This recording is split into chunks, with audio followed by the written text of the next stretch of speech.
అందరికీ నమస్కారం. ఓం గం గణపతియే నమః. ఓం నమః శివాయ. ఓం శ్రీ మాత్రే నమః. జ్ఞానానందమయం దేవం నిర్మల స్ఫటికాకృతం ఆధారం సర్వవిద్యానాం హయగ్రీవం ఉపాస్మహే. అందరికీ నమస్కారం. ఈరోజు మనము శుక్రుడు వివిధ ద్వాదశ రాశుల్లో ప్రయాణించినప్పుడు ఎవరెవరికి ఏ ఫలితాలు ఎలా ఉంటాయో అవి చూద్దాం. అయితే నేను ముఖ్యంగా అందరికీ చెప్పాల్సి ఎప్పుడు ప్రతిసారి చెప్తూనే ఉంటాను. ఇప్పుడు కూడా చెప్తున్నాను మళ్ళీ కూడా.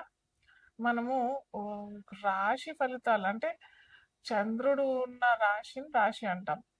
సో చాలా మందికి తమ ఒకవేళ తమ పుట్టిన తేదీ, నక్షత్రం ఇవన్నీ ఏమి తెలవకపోతే వాళ్ళు ఏంటంటే వాళ్ళ నామ నక్షత్రంతో రాశి వాళ్ళు పెట్టేసుకొని దాని ద్వారా ఫలితాలు చూసుకుంటారు. అలా కాకుండా జన్మ జాతకం కనుక ఉన్నట్టయితే అప్పుడు ఆ రాశి ఫలితాలు రాశి కంటే ఎక్కువగా మనకి లగ్నం ఫలితాలు బాగా వర్తిస్తాయి. సో ఇక్కడ ఏంటంటే వృషభ రాశిలో శుక్రుడు ఆల్రెడీ ట్రాన్సిట్ పొందుతున్నాడు, అంటే ప్రయాణం చేస్తున్నాడు. అయితే ఇది మనకి మే 14వ తారీఖు వారికి మనకి శుక్రుడు వృషభ రాశిలోనే ప్రయాణం చేస్తుంటాడు అనమాట. సో వివిధ లగ్నాల వారికి అంట, లేదా లగ్నాలు తెలియని వారికి రాశి ఎలాంటి ఫలితాలు ఇస్తాయి మనం ఇప్పుడు చూద్దాము. వృషభ రాశిలో శుక్రుడు వచ్చాడు అంటే ద్వాదశ రాశుల్లో అది రెండవ రాశి అవుతుంది. రెండవ రాశి అతి ముఖ్యమైనది వృషభ రాశి. వృషభ రాశి తన సొంత రాశి అవుతుంది, అంటే తన సొంత ఇంట్లోకి శుక్రుడు ప్రయాణం చేస్తున్నాడు.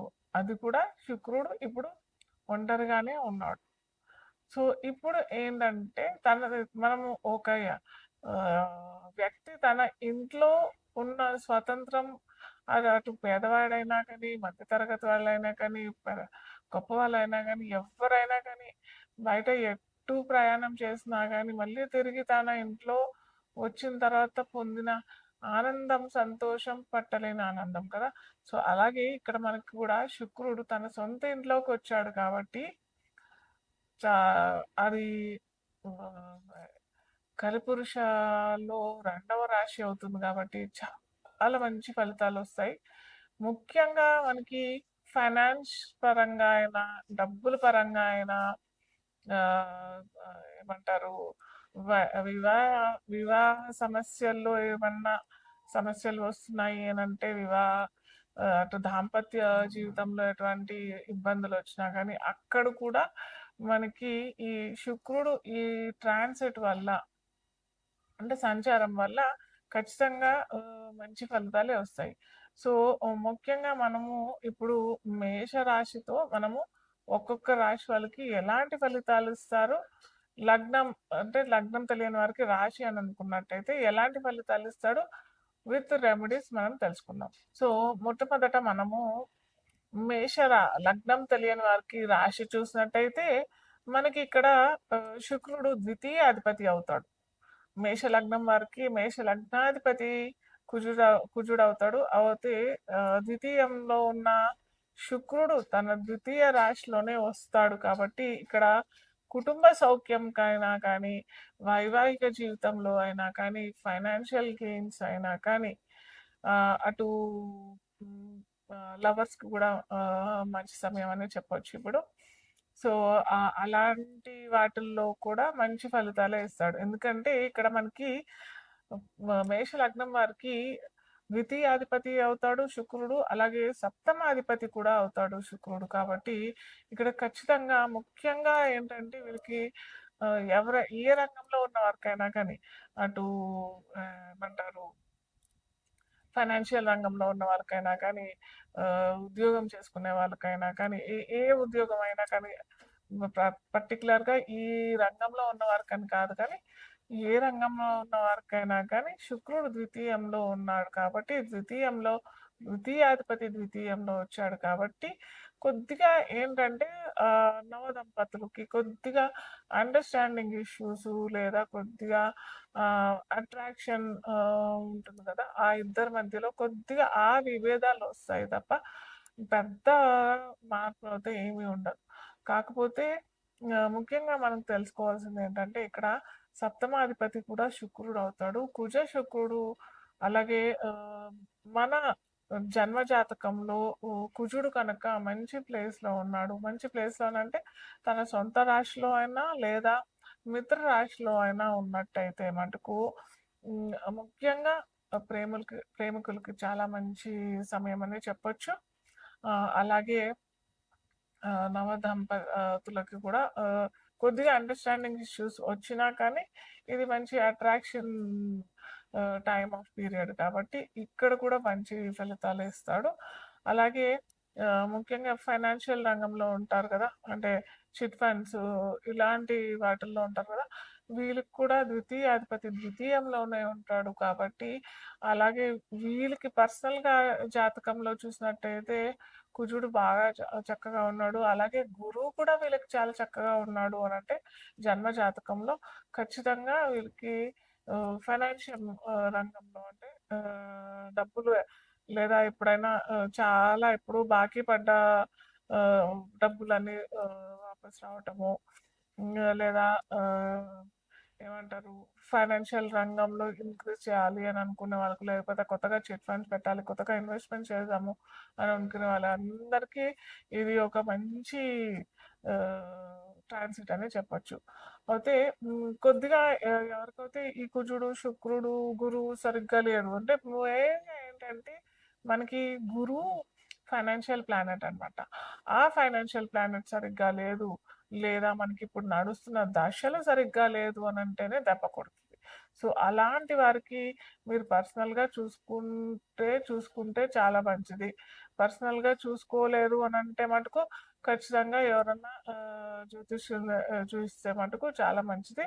మీకు ఖచ్చితంగా మంచి రెమెడీస్‌తో నేనైతే మీకు చెప్తాను.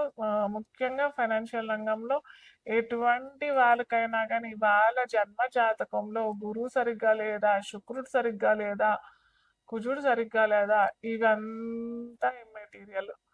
అవన్నీ పక్కన పెట్టినా కానీ మీకు స్పెసిఫిక్‌గా డబ్బులు అందరికీ డబ్బులు అవసరమే కాదనట్లేదు. కానీ కొద్దిగా చిక్కుల్లో పడ్డారు లేదా అవసరానికి డబ్బులు అందట్లేదు.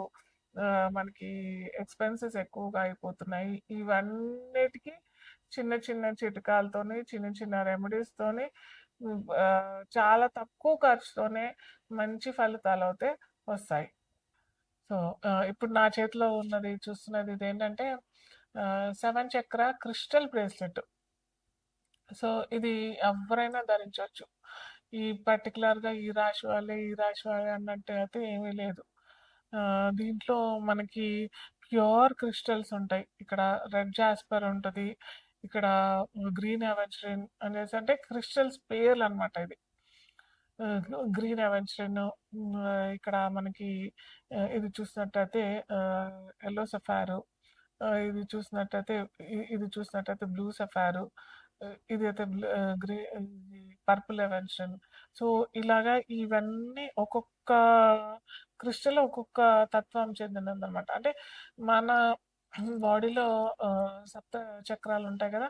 ఈ చక్రాలన్నీ మనం బ్యాలెన్స్డ్‌గా ఉంటేనే మనకి ఎటువంటి ఆరోగ్య సమస్య లేకుండా ఉంటుంది. బాడీ ఒత్తిడి పొందకుండా ఉంటుంది. సో, మనము అటు డాక్టర్స్ దగ్గరికెళ్ళి చిన్న చిన్న వాటికి ఏదో మెడిసిన్స్ ద్వారా క్యూర్ అయిపోతది. కానీ అది టెంపరరీ ఎఫెక్టే కదా! ఎప్పుడైతే మనకి 7 చక్రాలు కరెక్ట్‌గా అలైన్ అయ్యి కుండలిని శక్తి అంటాం కదా! సో, ఆ కుండలిని శక్తి మనము ఇప్పుడున్న హడావుడిలో మాత్రం చేసుకోలేని వారు కూడా ఈ దీన్ని ధారణ చేసినట్టయితే ఎప్పుడైతే మన ఈ చక్రాలు కరెక్ట్‌గా అలైన్ చేసినట్టయితే మన బ్యాక్ ఎనకాల ఉంటాయి. బ్యాక్ బోన్ ఉంటాయి కదా! స్పైనల్ కార్డ్‌కి కరెక్ట్‌గా 7 చక్రాలుంటాయి. ఈ చక్రాలు కనుక అలైన్ చేసినట్టయితే మనకి ఎటువంటి ఆరోగ్య సమస్యలు రావు. మానసిక ఒత్తిడి కూడా లేకుండా ఉంటుంది. కాకపోతే నేను ఇంతకుముందు చెప్పాను గదా! ఆ చక్రాలు అలైన్డ్ ఎప్పుడు ఉంటాయనంటే, మనం ఆ చక్రాలు క్లీన్స్ చేసుకుంటేనే అవి సరిగ్గా ఉండి, వాటికి సంబంధించినయన్నీ ఆహ్, ఆహ్, క్రియలు సరిగ్గా జరుగుతాయి. అవి కనుక ఎక్కడైతే అపశృతి జరిగినట్టయితే మనకి అనారోగ్య సమస్యలు చాలా మటుకు ఇప్పుడు అనారోగ్య సమస్యల కంటే ఎక్కువగా నా అనుభవంలో చూస్తుంది ఏంటంటే depression, sleep disorders, plus ego, attitude, anger issues ఇలాంటివన్నీ ఎక్కువగా జరుగుతున్నాయి.